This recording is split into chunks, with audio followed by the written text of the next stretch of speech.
وصحبه أجمعين. قال المصنف رحمه الله ونفعنا به وبعلومه في الدارين آمين. رب اشرح لي صدري ويسر لي أمري واحلل عقدة من لساني يفقهوا قولي. أما بعد. Hadirin kiram, para alim, para asatid, para sesepuh bini sepuh ingkang kula hormati, dumateng sedaya pengurus takmir ingkang kula hormati. Syukur alhamdulillah pada pagi hari yang cerah ini kita masih ditakdir oleh Allah diberikan kekuatan, kesehatan, sehingga kedepannya saya tasik sakit melampaui kewajiban ibadah puasa. Dan mudah-mudahan kita sampai akhir Ramadan diberikan kekuatan kesehatan sehingga kita bisa menjalankan kewajiban dan kesunahan di bulan Ramadan. Allahumma amin. Mudah-mudahan keluar Ramadan kita mendapatkan gelar predikat la'allakum tattaqun.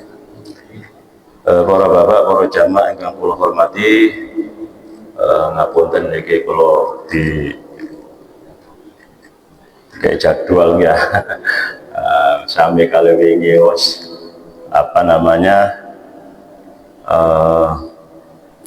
endeng-endengan terus ya. Jadi kula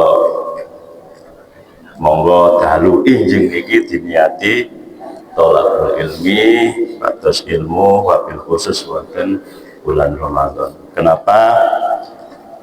Wonten hadis yang diriwayatkan oleh Anas bin Malik, Rasulullah Shallallahu Alaihi Wasallam bersabda, "Man hadara majlisal ilmi fi Ramadan, kataballahu lahu fi kulli qadami ibadati sanah." Man hadara sinten mawon hadara ing hadir menghadiri majelis ilmu fi Ramadan, di dalam bulan Ramadan, kataballahu lahu, pokoknya sapa Allah maring man fi kulli qadamin, setiap langkah ibadah sanatin, ibadah 1 tahun. Jadi monggo dieling-eling bikin griya mau kita jangkang ya. Nah, makanya sakit melampang ya. Tapi nggih mboten wonten saniki wonten kendaraan sing tepe nggih damel sepeda. Duka hitungannya Allah mungkin kodam masjid kayak apa jenenge? 1 putaran roda gitu ya, 1 putaran roda. Jadi monggo kita sebagai umat Kanjeng Nabi engkang diberikan banyak keistimewaan ya. Kula sebagai umat Kanjeng Nabi niki dari segi fisik kecil, dari segi umur pun kita tidak seperti umat-umat yang lalu. Tapi kenapa umat Nabi Muhammad tetap istimewa? Karena banyak diberikan kelebihan-kelebihan, termasuk pahala-pahala ingkang kados ngeten iki ya. Setiap jangka diganjar ibadah 1 tahun. Membuat saya sakit di sempat-sempatakan monggo bulan Ramadan. Para bapak, para jamaah yang kula hormati, kalau ini mana saya nyeletuk wis bahas iku ae lho. Bahas kuburan cil bahas mati ae lho. Kalau ini wah cocok iki. Jadi bahas yang mati niku sing nyampekno ambek sing ngrungokno koyoane padha udine. Tujuane sing mboten ngantuk lah ngoten. Dan kebetulan kula piyambak karena pelaku gitu, jadi maksudnya siap terjun di sana, ada beberapa hal yang memang perlu kita sampaikan karena beberapa mungkin saking jarang dilakukan atau salah persepsi tentang saudara kita meninggal. Kan kebanyakan di masyarakat itu ikus kewajibannya Wak Kesra, kewajibannya Wak RW. Nah, ini perlu disampaikan sebetulnya kewajiban siapa sih perawatan jenazah atau haknya siapa. Ngoten nggih. Para jamaah yang kula hormati, perawatan jenazah ini termasuk fardu ala kulli muslimin wa muslimat ya. Fardu wajib kepada setiap kita atau menjadi hak daripada si mayit. Jadi ada hak, ada kewajiban. Itu termasuk kewajiban kita semua. Nah, fardu itu dibagi dua ya. Ada fardu ain, ada fardu kifayah. Fardu ain ya, niki bersifat kewajiban pribadi setiap individu muslim. Jadi pelaksanaan harus dikerjakan oleh setiap orang tanpa terkecuali dan tidak bisa diwakilkan. Konsekuensinya kalau fardu ain tidak kita laksanakan, jika ditinggalkan maka individu yang bersangkutan akan menanggung dosa. Tujuannya adalah untuk membentuk karakter dan hubungan spiritual pribadi dengan Allah. Hablum minallah. Contohnya fardu ain, sholat, puasa, zakat dan lain-lain. Wonten fardu yang kedua yaitu fardu kifayah. Sifat kewajiban kolektif untuk komunitas muslim. Nah, pelaksanaan cukup dilakukan oleh sebagian orang. Jika ada golongan atau sebagian yang sudah melakukan, maka fardu kifayah itu sudah gugur terhadap kita. Jadi Pak Sin kewajiban kula ya. Jadi bersyukur kita kalau sudah ada yang mengerjakan. Tapi sebenarnya kalau kita meyakini itu kewajiban dari salah satu orang, berarti itu meyakini atau muskil dari hukum yang sebenarnya ya. Konsekuensinya jika tidak ada seorang pun yang melaksanakan, maka akan semuanya berdosa ya, berdosa. Kemudian tujuannya adalah untuk menjaga kemaslahatan dan memenuhi kebutuhan umat secara umum. Niku sekilas nggih, tadi kula mboten ngarang supaya enak, kula mau kitab mawon ya, kitab Safinatun Najah niki dasar fikih ndek-ndekan sing kala wingi niku ya. Bismillahirrahmanirrahim. Faslun fasal alladzi yalzamu iku kang wajib lil mayyiti kedue mayit arba khisalin 4 macam. Pertama, ghusluhu memandikan mayit, wa takfinuhu dan mengkafani mayit, wa sholatu dan sholat alaihi ing atase mayit, wa dafnuhu dan mendep si mayit. Niki kewajiban kita terhadap saudara-saudara kita muslim dan muslimat ada 4. Nah, ini yang kadang-kadang sering kejadian, termasuk kemarin ada yang meninggal di salah satu dusun. Setelah mandi saya tunggu lama, karena perempuan ya yang memandikan kan perempuan, saya tunggu lama kok nggak selesai-selesai. Saya buka pintunya ternyata tahlilan. Nah, ini kadang-kadang orang apik tapi gak api. Kenapa? Kewajiban belum dilaksanakan. Harusnya setelah mandi baru disolatkan ya.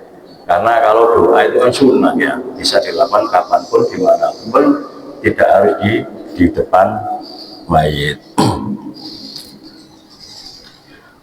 Selanjutnya fasul aqallul ghusli ta'mimu badani bil ma'i.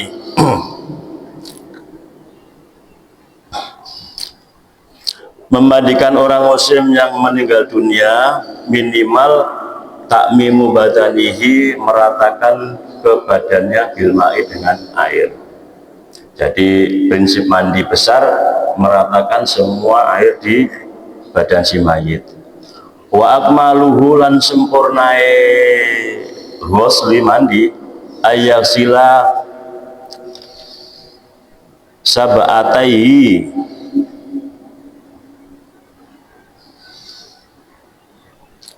yen to ngedusi dalan loro, kubul dan dubur. Jadi lebih sempurna, kemaluan depan dan belakang dibersihkan. Wa ayyuzila yang centong ngersii ing reget min anfihi saking hidung. Jadi hidungnya mayat juga dibersihkan. Jadi kita semuanya harus minimal mengetahui supaya tidak lepas tanggung jawab bahwa itu bukan kewajiban kita ya. Wa ayyuwadhi'ahu lan yang to mudhoni ing mayit. Wa ayyutul kabatanahu bisidri, dan memandikan badannya mayit bisidri dengan daun bidara, atau kebanyakan daun bidara sulit di pakai sabun gitu misalnya gini. Wa yasupalian nyanto baso almak banyu alaihi ing atase mayit salatan 3 kali.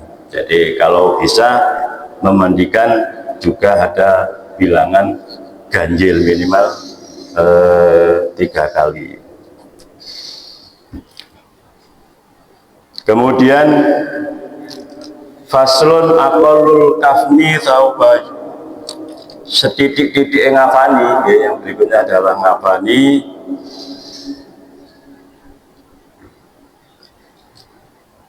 Saubun itu baju, ya umuhu kang ratani ing mayit, wa akmaluhu lan sempurnane kafan lirojuli kedhe wong lanang iku salah faib 3 lapis. Jadi prinsip mengkafani juga begitu, minimal 1 yang sudah menutupi seluruh badan. Wali rojuli kedhe wong lanang iku salah faib. Jadi sunahnya untuk mayit laki-laki itu 3 lapis. Walil mar'ati lan kanggo wong wedok ya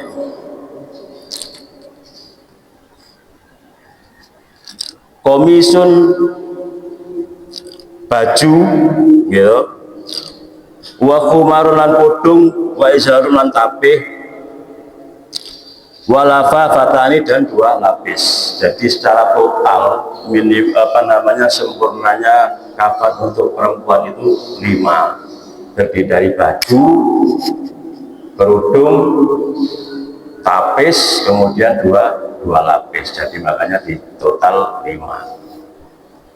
Nah ini yang jarang dilakukan oleh ibu-ibu ya, yang meninggal itu baju atau gamisnya tidak diikutkan, sehingga kita membuat lapisnya itu semua dari kain, padahal disunahkan termasuk mukena atau kain ikhram itu diikutkan ya. Para jamaah ingkang kula hormati, jadi itu untuk mengkafani mayit. Jadi untuk laki-laki itu 3 lapis, untuk yang perempuan itu 5 lapis. Wa faslun berikutnya arkan sholatil janazati, rukun melakukan sholat jenazah. Ini kita termasuk beberapa kali saya menyaksikan bahwa sholat jenazah niatnya sudah ada yang keliru. Jadi secara umum perawatan jenazah itu adalah fardu kifayah, tapi ada kejadian sholat jenazah itu dianggap sunnah, sehingga wah ini kurang pas ya. Jadi niat sholat jenazah kan usolli ala hadal mayiti kalau laki-laki, kalau perempuan ala hadhil mayitati arba'at takbiro, 4 takbir, fardu kifayah lillahi ta'ala, bukan sunnatan lillahi ta'ala. Jadi fardu fardu kifayah. Sabaatun itu ada 7. Al awalu an niat. Jadi yang pertama sholat jenazah harus niat. Itu niatnya yang betul tadi ya, niat jenazah. 4 takbir tanpa rukuk sujud dan fardu kifayah. Asani yang kedua arba'u takbiratin, yaitu 4 takbir. 4 takbir. Asalisu utawi kang kaping 3 al-qiyamu alal qadiri, berdiri bagi yang mampu. Jadi apakah boleh duduk? Boleh kalau tidak mampu. Ar-rabi'u yang keempat qiraatul Fatihah. Jadi yang keempat adalah membaca surat Fatihah. Al-khamisu yang kelima as-sholatu ala nabi sallallahu alaihi wasallam ba'da tsaniyah. Jadi yang kelima adalah membaca sholawat nabi setelah takbir yang kedua. Tadi takbir pertama itu membaca surat Al-Fatihah, takbir yang kedua membaca sholawat nabi. Asadisu tawi kang kaping 6 ad-du'a lil mayyit, doa kangge mayit ba'da salisati, setelah takbir yang ketiga. Jadi takbir yang ketiga kita membaca doa untuk mayit. Allahumma fir lahu warhamhu wa'afi'afu anhu. Kalau perempuan berarti Allahumma fir laha warhamha wa'afi'afu anha. As-sabi'u yang nomor 7 assalamu, ucap salam. Biasanya salam yang sempurna gitu. Assalamualaikum warahmatullahi wabarakatuh. Ngapunten kalau kembali ke bab mandi, ya, mandi ini menjadi satu fenomena bahwa beberapa keluarga itu malah enggan memandikan dan dengan berbagai alasan. Wonten sing kula mboten tega lho. Lho, bapak dewe kok gak tega ngedusi. Terus yang kedua, terutama ibu-ibu, alasannya kalau mungkin datang bulan. Padahal ya tidak ada larangan bagi kita wanita untuk memandikan saudaranya ketika kita haid. Tidak ada ya. Jadi itu kejadian bukan sekali dua kali, bolak-balik waktu tak kita cinta ngelarang. Nonton deh. Alasan kok gak gelem ngedusi, padahal itu adalah bentuk penghormatan kita terhadap keluarga, orang tua kita ya. Siapa lagi yang lebih berhak untuk melaksanakan itu daripada keluarga ya. Kemudian fasal aqallu dafni utawi setitik-titik ngopor khufratun, lubang taktumu raihatahu yang bisa menutupi baunya si mayat. Jadi yang berikutnya adalah mengubur, sedikitnya itu lubang yang bisa menutupi baunya si mayat. Jadi sekiranya baunya mayat itu tidak keluar, itu sudah watahrisuhu minasibai, dan ngerekso saking binatang buas. Ya, dua itu sebetulnya, tidak gondonya tidak keluar dan menghindari binatang buas. Wa akmaluhu utawi sempurnane ngubur qomatu wasatu iku sak pengatik sak pengawe. Nah niki sing didasari di damel dasar yang sebelah ya. Akhirnya proses pemakaman itu bukan 1 jam 2 jam, bisa sampai 5 jam, karena ini dibuat patokan pokoknya biar itu sak detik sak pengawe lah, gimana nopo-nopo. Cuma kita kan harus lihat kondisi sekarang ini ya. Dan ini orang-orang juga punya kegiatan, kesibukan masing-masing yang nggak seperti dulu, sehingga takziah ini akhirnya tidak rampung sampai akhir ya. Kan wonten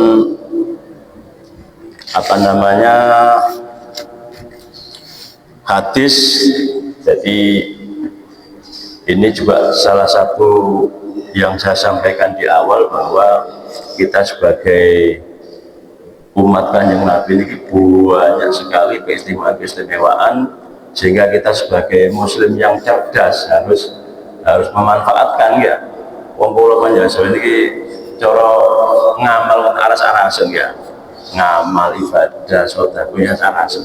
Nah, ini ada satu insentif yang luar biasa dalam pelaksanaan pemakaman maupun mensolati mayit.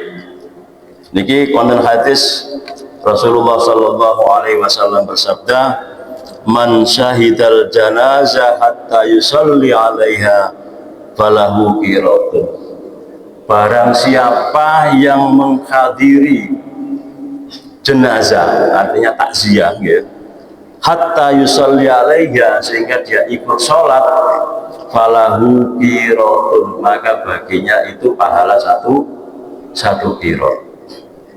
Wa man syahidaha hatta tudfana fa innahu qiratani, dan bagi siapa yang melanjutkan sampai mengkubur ya, mantun sholat manggung dikubur, maka ini saged itu berlanjut tertib ya, mantun wonten sebelah niku mari sholat ngenteni sampai 3 jam 4 jam wirawiri ya. Maka dia ketika sholat sampai lubur, dia akan dapat kirotani, 2 kirot ya. Nah, sahabat dulu ngoten gak paham wamal kirotani ya Rasulullah, nopo kirot niku ya Rasulullah. Qala dikatakan mithlul jabalaini azimaini, jadi 2 kirot itu semisal sama dengan 2 gunung yang agung dua-duanya. Nah, di dalam beberapa keterangan, Jabala ini Azimah ini jabal gunung yang besar di Madinah ya. Bagi Bapak Ibu yang sudah pernah ziarah ke Madinah, pasti akan diajak ziarah ke Gunung Uhud ya. Gunung Uhud niku wonten keterangan panjangnya niku 7 sampai 7,5 km. Mriki pun di Koroji. Niku panjangnya Gunung Uhud ya. Dan lebarnya hampir 3 km. 3 km. Memiliki ketinggian sekitar 1050. Niku 1 kilo ya. Semisal 1 gunung. Nah, ini kalau kita sholat dan mengubur, kita akan mendapatkan 2 kilo. Niki sahih hadis ya. Nah, niki makanya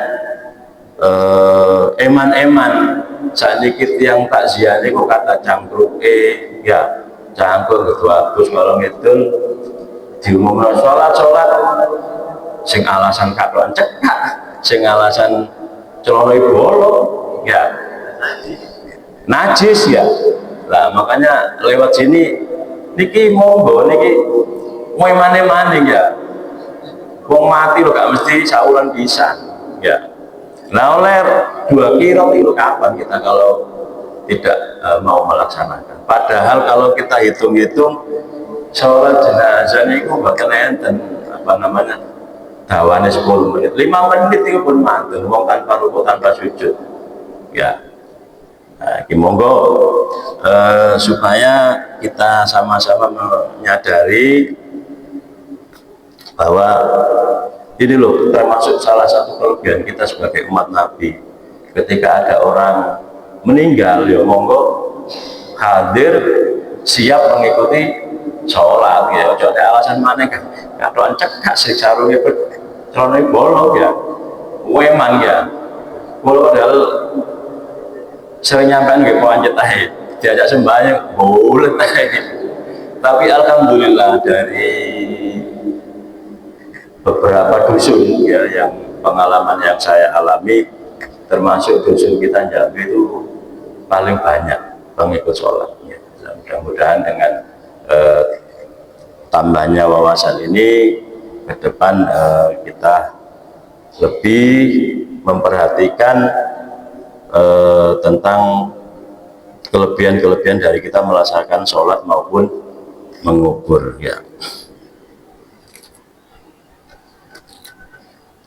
Dilanjut, wa yudha'u khudzahu ala turabi, dan hendaklah menempelkan pipinya di tanah ya. Jadi dianjurkan pipinya ditempel tanah. Wa yajibu, dan wajib taujihu ilal kiblati, wajib menghadapkan wajah si mayit ke kiblat. Niki sifatnya wajib. Jadi pesan kangge kanca-kanca sing biasa duduk, sing biasa ngandhap niku supaya dihadapkan ke kiblat. Emut siang zaman Covid ya, Covid damel peti sampai Gus Wakil cerita sering rame masalahnya dengan rumah sakit, beberapa rumah sakit termasuk Siti Hajar. Akhirnya waktu ngaji di sini solusi bagaimana si mayit itu menghadap kiblat, karena peti tidak boleh dibuka ya, peti tidak boleh dibuka. Akhirnya solusinya petinya dimiringkan, sebelah timur diganjel tanah. Jadi seperti itu ya, kita itu yang terjun waktu Covid jangankan menghadap, peti ini tinggal ngalih ya, peti tinggal ngalih pada mojok kabeh. Jadi menghadap kiblat bagi si mayit ini wajib ya, monggo diilingo dimutaken waktu mendem, jadi memang harus dihadapkan ke kiblat. Kalau termasuk rewel ya, kadang-kadang kurang mulon, kurang ngetan bawahnya, karena khawatir itu ketika ditimpa akan kembali ke menghadap ke atas, ya, menghadap ke kiblat ya. Karena termasuk menghadap kiblat ini menjadi salah satu alasan makam boleh dikeduk. Jadi ketika mayat ini kita yakini tidak menghadap kiblat, itu sah atau boleh menggali makam. Ini dijelaskan di berikutnya ya.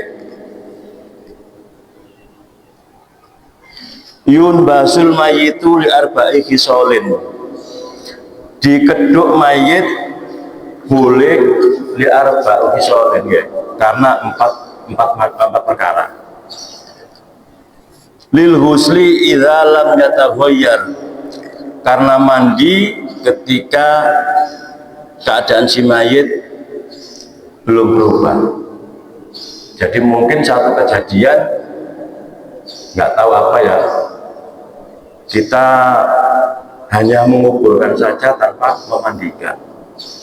Nah, ketika ada yang paham bahwa itu belum dimandikan, boleh dikeduk mayit itu. Kalau masih 1 hari ya, begal, ya mungkin kejadian belum serem ya. Nah, itu boleh dikeduk kembali untuk dimandikan, selagi tidak berubah bentuk fisiknya ya. Tapi pun seminggu ya, atau yang sudah kembung di laut, nah itu nggak bisa dimandikan. Wali taujihi ilal kiblati nggih, karena belum menghadapkan kiblat itu nggih termasuk boleh alasan kuburan untuk dikeduk. Walil malilan kerono harta idza dufina, ketika dikubur ma'ahu bersama mayit. Jadi mungkin ada harta benda yang ikut terpendam ketika kita mandi mayit, itu pun boleh kita kedua kembali. Walil mar'ati lan kedua wong wedok ida tufina tatkalane dipendem janinuhu janine mar'a bersama perempuan wa amkanat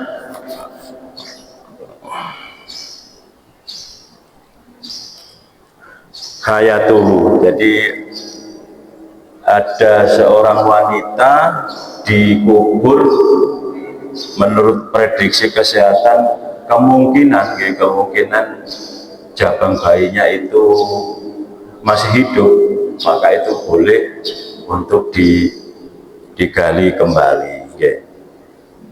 Itu jadi 4 hal yang alasan boleh kuburan si mayit itu kita gali. Jadi karena belum dimandikan, karena tidak atau belum dihadapkan ke kiblat, kemudian karena ada harta benda yang ikut terpendam, mungkin di sini nggak ada tapi di tempat lain ya, mungkin gelangnya 1 kilo katut dipendem, ya ini boleh digali kembali. Dan seorang perempuan yang hamil dimungkinkan bahwa janinnya itu masih hidup, maka boleh untuk digali kembali.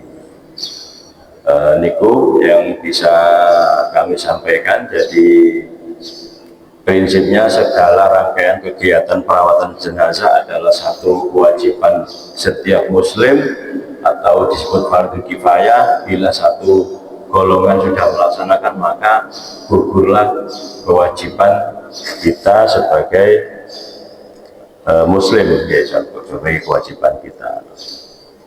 Wallahu a'lam bishawab. Al-Fatihah. Ya Allah. Bismillahirrahmanirrahim. Allahumma shalli wa sallim ala sayyidina Muhammad. Allahumma anfa'na bima 'allamtana wa 'allimna ma yanfa'una wa zidna 'uluman nafi'ah. Allahumma yassir umurana umur dunya wal akhirah wa khassil maqasidana wa ballighna ilaika ya Allah. Allahumma ij'al auladana wa talamidana wa ahlana min ahli wa al-khair wa la taj'alna wa iyyahum min ahli syarri ala kulli syai'in. Rabbana atina fid dunya hasanah wa fil akhirati hasanah wa qina adzabannar. Sallallahu ala sayyidina Muhammad walhamdulillahi rabbil alamin. Wassalamualaikum warahmatullahi wabarakatuh. Allah